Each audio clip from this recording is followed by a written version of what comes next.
안녕하세요. 오늘도 사연살롱을 찾아주셔서 감사합니다. 12살 아들과 살고 있는 여성이에요. 저는 얼마 전 아들과 이태리 여행을 하게 되었어요. 아들한테 아빠 엄마가 어떻게 만났고 어떤 추억을 가지고 있는지 알려주고 싶어 떠난 여행이었죠.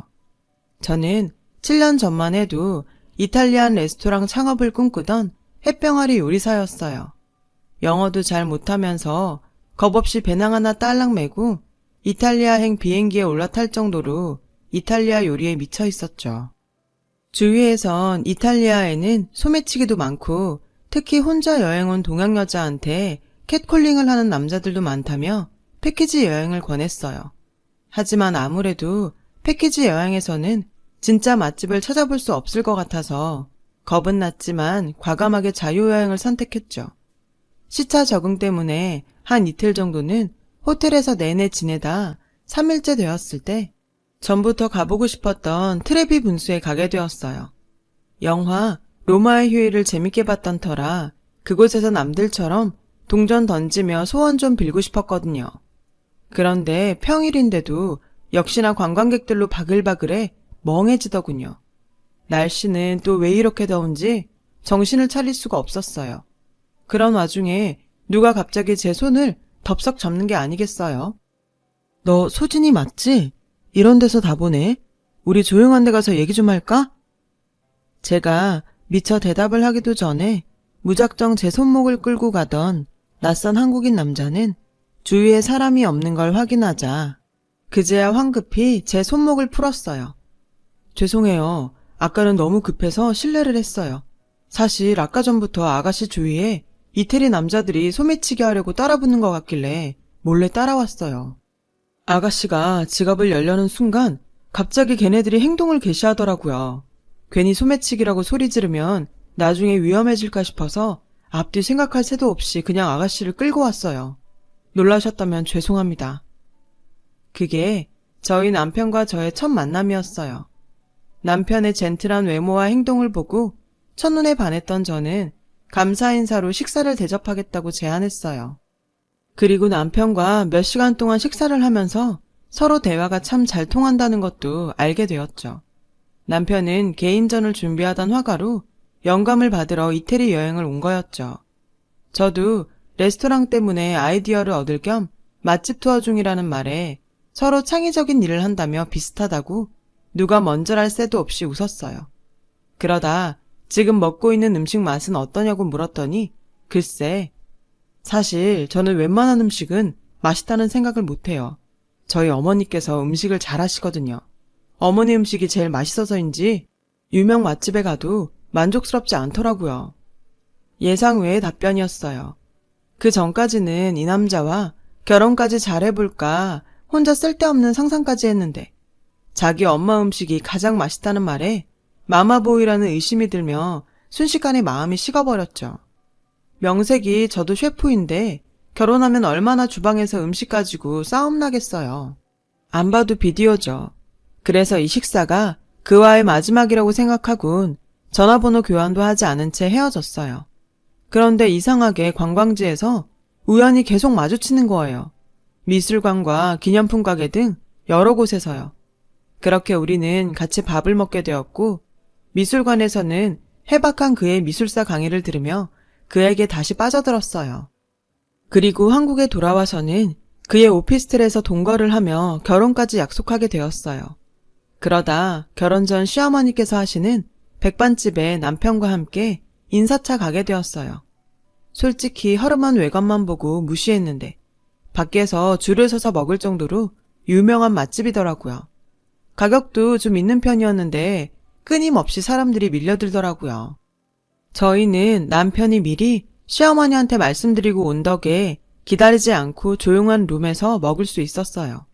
어머님이 오시기 전에 밑반찬부터 먹어봤어요.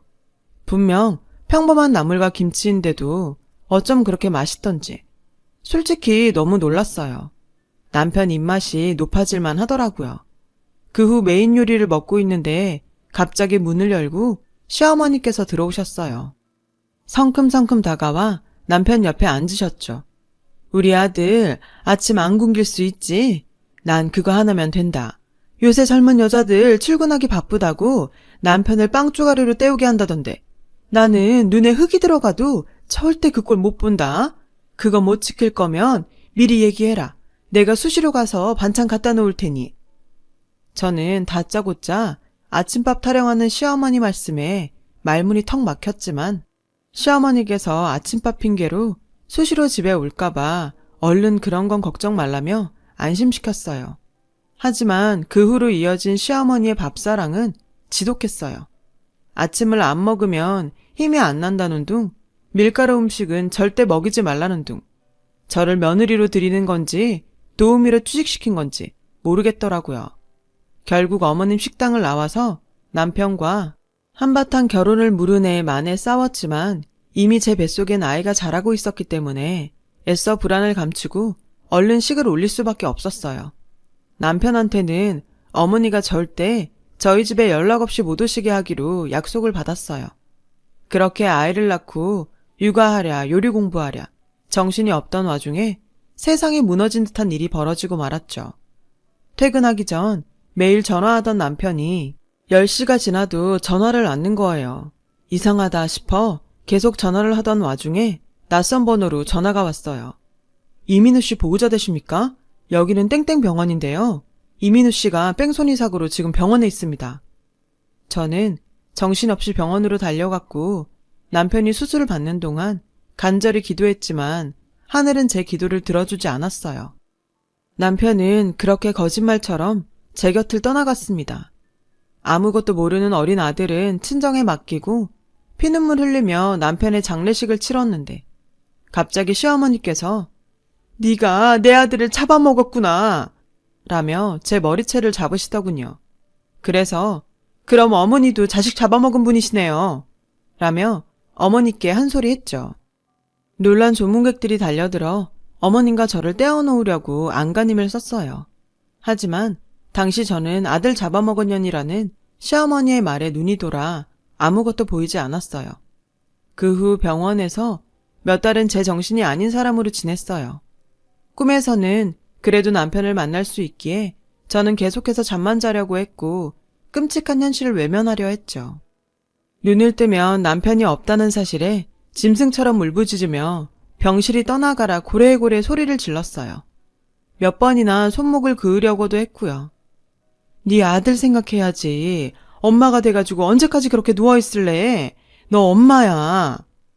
그러다 친정 엄마가 건네준 아들 사진에 정신을 차렸어요. 혼자였다면 남편 따라가기 쉬웠겠지만 저에게는 책임져야 할 어린 자식이 있었어요.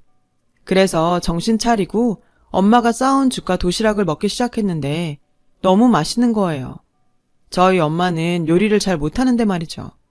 이상한 마음에 엄마를 추궁했더니 이거 너희 시어머니께서 싸우신 거야. 너 병원에 있는 동안 매일같이 밖에서 서성이다 돌아가셨어. 네가 드디어 정신 차렸다는 말에 너한테 얘기하지 말고 내가 한 걸로 해서 먹이라고 하시더라. 그 말에 저는 먹던 음식을 바닥에 쏟아붓고 난리를 피웠어요. 엄마, 난 그 여자랑 끝이야. 우리 민건이 얼굴도 안 보여줄 거고. 나한테 아들 잡아먹은 년이라는 말을 한 순간부터 그 여자는 더 이상 내게 뭐도 아닌 거라고. 그렇게 저는 시어머니와 인연을 끊고 레스토랑 창업에만 매달리며 바쁜 시간을 보냈어요. 인테리어 하나하나 신경을 쓰고 메인 셰프 섭외까지 완벽하게 끝냈죠. 남편의 사망보험금으로 차린 레스토랑이기에 저는 꼭 성공해서 아들을 행복하게 해주고 싶었어요. 하지만 입지도 좋고 가격도 나쁘지 않은 곳이었는데 이상하게 8개월이 지나도록 손님이 거의 없는 거예요. 오픈한 몇 달 동안은 손님이 있었는데 갈수록 손님이 줄어들더군요. 그러다 빚이 생기기 시작했고 종업원과 셰프 월급까지 밀릴 지경이었어요. 대체 뭐가 문제인지 알 수가 없더라고요. 그러던 어느 날 몸이 아파 매니저한테 늦게 출근한다고 말하며 쉬고 있는데 사장님, 얼른 한번 와보셔야겠는데요. 한할머니가 계속 음식이 맛없다며 난리를 피고 계세요. 라며 전화를 했더라고요. 또 무슨 일이야 하며 아픈 머리를 감싸고 레스토랑에 도착하니 진상 고객은 다름 아닌 시어머니였어요. 아휴, 이렇게 짜기만 하고 건더기는 없으니 사람들이 오나. 겉만 이렇게 번지르르하게 꾸며놓으면 뭐해? 음식점이 맛이 있어야지. 재료만 비싼 거 쓰면 뭐해? 시어머니는 마치 자기가 주인이라도 되는 듯 주방까지 들어가 잔소리를 늘어놓고 있더라고요. 어머니, 대체 지금 뭐 하시는 거예요? 아들 잡아먹은 년이라고 제 가게 망치시려고 이러시는 거예요? 민호 씨 죽은 게 제 탓인가요? 왜 며느리 직장까지 와서 행패세요? 남편 이름이 나오자 시어머니는 잠깐 움찔하더니 이내 다시 기세등등하게 아니, 이런 쓰레기 음식을 대체 누구 보고 먹으라고 하는 거니? 요리의 기본도 안 됐으니 레스토랑에 손님이 이렇게 없지. 어머니는 오히려 제게 큰 소리치며 그나마 있던 손님 한 명까지 나가게 만들더군요. 저는 너무 화가 나고 억울해 곧바로 경찰서에 신고했어요. 어머니는 자기가 못 올 것 같냐며 소리를 지르시다 영업방해로 신고를 당하고 경찰차까지 오자 포기한 채 레스토랑을 나가시더군요. 가뜩이나 레스토랑 때문에 머리 아파 죽겠는데 영 끊고 살던 시어머니까지 망하라고 고사를 지내니 정말 미칠 것 같았어요. 그렇게 복잡한 마음을 안고 살던 중 저는 어쩔 수 없이 또 시어머니를 만나게 되었어요. 아들이 아파서 레스토랑에 출근도 못한 채 돌보고 있었는데 계속 할머니가 해준 음식이 먹고 싶다고 징징대는 거예요. 그래서 친정엄마한테 전화를 드려 아이한테 뭘 줬냐고 물어봤어요. 사실 그 음식 내가 아니라 너희 시어머니가 주신 거야. 너도 알다시피 민건이가 아빠 닮아 입이 좀 짧니? 내가 그렇다고 요리를 잘하는 것도 아니고 말이다. 민건이는 한식을 좋아하는데 넌 한식은 잘 못하잖아. 어쩜 죽은 지 아빠 입맛까지 닮았는지. 라는 충격적인 얘기를 하시지 뭐예요. 저는 친정엄마한테 폭풍 잔소리를 늘어놓고 유명 반찬 가게에서 아들 민건이가 좋아할 만한 반찬을 사다 먹였어요. 하지만 민건이는 시어머니 반찬에 이미 길들여져서 맛이 없다며 제 속을 뒤집어 놓았어요. 밥을 잘 먹어야 얼른 나을 텐데 말이죠. 결국 자식 이기는 부모 없다고 저는 시어머니께 자존심 버리고 음식을 부탁했는데 이 뻔뻔스런 여자가 저한테 거래를 하는 게 아니겠어요? 너희 그 주방장 말이다. 허세만 있지 요리 솜씨는 형편없더라. 내가 가서 좀 도와주고 싶은데 안 되겠냐? 어머니, 이태리까지 가서 몇 년 동안 요리 공부한 사람이랑 반찬 몇 가지 잘하는 어머님이랑 차원이 같은 줄 아세요? 아직 사람들이 정통 이태리 음식을 이해 못해서 손님이 없지만 조금 지나면 알게 될 거예요. 저는 단칼에 어머니 제안을 거절하고 전화를 끊었어요. 하지만 내내 어머님의 말씀이 마음에 걸리더군요. 적금까지 깨서 간신히 레스토랑을 운영 중이었거든요. 그래서 며칠 후 저는 메인 셰프를 설득해 어머님을 주방에 들여보내는 게 어떻겠냐고 조심스레 얘기했지만 자존심이 상했는지 뒤도 안 돌아보고 사표를 쓰더군요. 가뜩이나 운영 적자라 괜찮은 셰프 구하기도 힘든데 말이죠. 저는 이대로 그냥 레스토랑을 접어야 하나 고민했어요. 그러던 중 어느 날 갑자기 시어머니께서 말도 없이 주방에 나와 몇 날 며칠 뭘 만드시더니 제게 뚝딱 음식 하나를 내미는 게 아니겠어요? 처음 보는 비주얼에 말문이 막혔죠. 이태리 음식이 뭔지는 내 모르겠다만 어쨌든 한국인 입맛에 맞아야 이태리 음식이든 뭐든 사람들이 먹지 않겠냐? 그동안 네가 한 파스타며 리조또, 스테이크를 내가 곁눈질하면서 보다가 내 식으로 한번 만들어봤다. 천천히 살펴보니 이건 서양식인지 한식인지 딱 꼬집어 말할 수 없는 음식이랄까? 의심 가득한 눈초리로 한번 먹어봤는데 기가 막히게 맛있었어요. 재료도 생각보다 비싼 것도 아니었는데 말이죠. 저는 그제야 시어머니 도움을 받아야겠다고 인정할 수밖에 없었어요. 좋아요. 어머님이 이것만 도와주시고 그 다음부턴 우리 민건이 앞에 얼씬도 안 하시는 거예요. 아셨죠?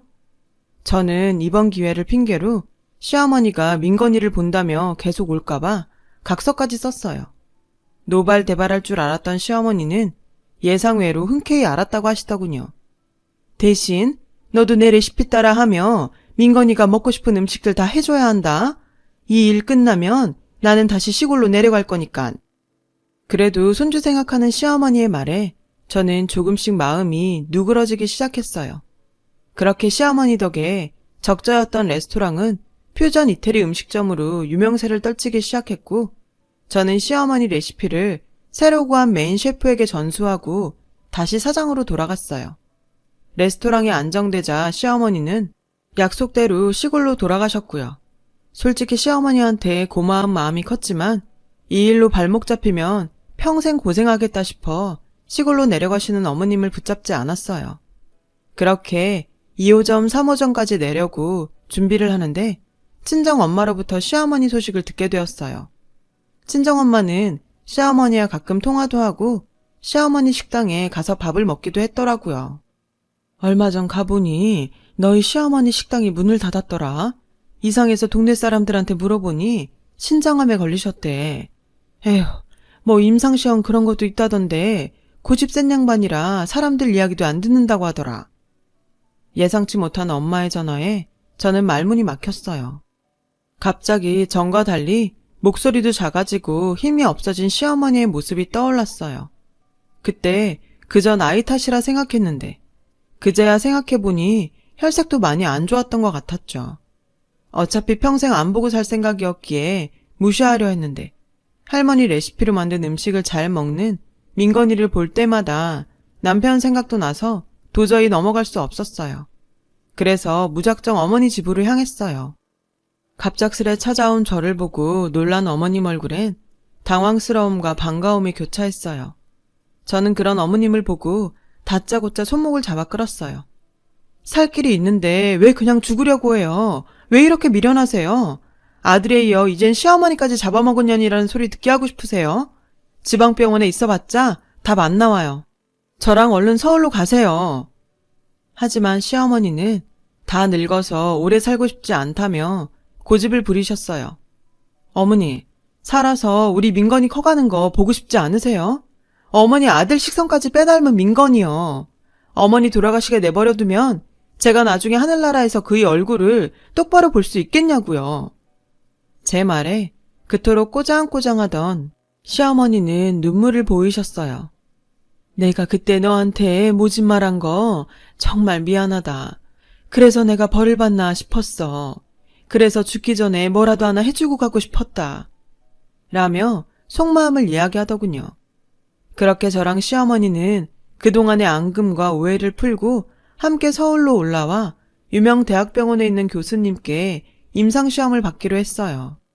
아직 임상시험 중인 약이라 부작용도 만만치 않아 어머님께서는 고통스러워 하셨지만 민건이가 할머니 아프지 말라고 편지도 쓰고 고사리 같은 손으로 주물러주면서 응원한 덕에 시어머니는 독한 약과 싸워가며 노력하셨어요. 저는 그제야 안심하고 미뤄왔던 레스토랑 2호점, 3호점을 추진하느라 바쁘게 보냈는데 시어머니로부터 갑자기 연락이 왔어요. 오늘은 아무리 바빠도 같이 저녁 먹자. 꼭 일찍 들어와라. 제 대답도 듣지 않은 채 전화를 확 끊던 어머님이 이상해 평소보다 일찍 집에 들어갔더니 시어머니께서 진수성찬에 먹음직스러운 떡케이크까지 준비해 두셨더라고요. 아니 어머니, 몸도 안 좋으시면서 무슨 요리를 다 하셨어요. 너는 아무리 바빠도 내 생일도 모르냐? 돈도 돈이지만 1년에 한 번뿐인 내가 태어난 날은 챙겨야지. 시어머니의 핀잔에 저는 아차 싶었어요. 정말 오랜만에 시어머니의 음식을 맛나게 먹었어요. 어머니가 직접 만드신 떡케이크는 내내 그리울 만큼 맛있었죠. 그게 시어머니가 해주신 마지막 음식이 될 줄은 미처 몰랐답니다. 어느 날 서울은 답답해서 못 살겠다며 이제 약만 잘 챙겨 먹으면 낫겠다고 시골로 내려가신 어머니는 주무시다 조용히 눈을 감으셨어요. 저에게 30년 된 백반집을 처분한 돈과 집을 남겨주셨죠. 한 통의 편지도 함께요. 너한테 마지막으로 음식을 해주고 갈 수 있어 다행이다. 생각해보니 그동안은 우리 아들 손주 위해서만 음식을 했지 널 위해서는 제대로 된 음식 한번 못 해줬더라. 죽기 전에 너한테 따뜻한 밥 해주고 같이 먹을 수 있어 행복했다. 나 먼저 하늘나라에서 우리 민우 만나고 있을 테니 너는 민건이랑 오래오래 행복하게 살다가 나중에 오렴. 시어머니의 장례를 치른 후 저는 아들과 함께 남편과 여행했던 곳곳을 다니며 아빠에 대해 얘기했어요. 트레비 분수에서 함께 동전 던지며 소원도 빌었고요. 남편과 함께 갔던 레스토랑에 가서 밥도 먹었는데 맛있냐는 제 물음에 민건이는 엄마가 해준 것보다는 맛 없어 라며 인상 쓰더라고요. 그 녀석 어찌나 남편을 빼닮았는지. 내리사랑이라고 하나요? 그 말이 맞나 봐요. 제가 어머니의 그 마음을 어찌 다 헤아릴까요? 저도 어머니도 한 남자를 잃고 아팠는데 저는 제 아픈 것만 먼저 생각했네요. 어머니도 아프셔서 저한테 그러셨을 텐데요. 그래도 어머니 살아계실 때 웃으며 보내드린 것이 다행이라 생각됩니다. 이태리 여행이 끝나고 다시 한국으로 돌아와서 지금은 가슴 아팠던 추억은 묻고 어머님과 남편에게 고맙고 행복했던 기억만 추억하려 합니다. 여러분은 저보다 더 지혜로우실 테니 옆에 계신 부모님 한 번 더 생각하시길 바래요. 지금까지 제 긴 사연을 들어주셔서 감사드려요. 여러분, 사연 댓글에 응원과 현명한 조언 부탁드려요. 좋아요와 구독은 저에게 큰 힘이 됩니다. 오늘도 좋은 일 가득하세요.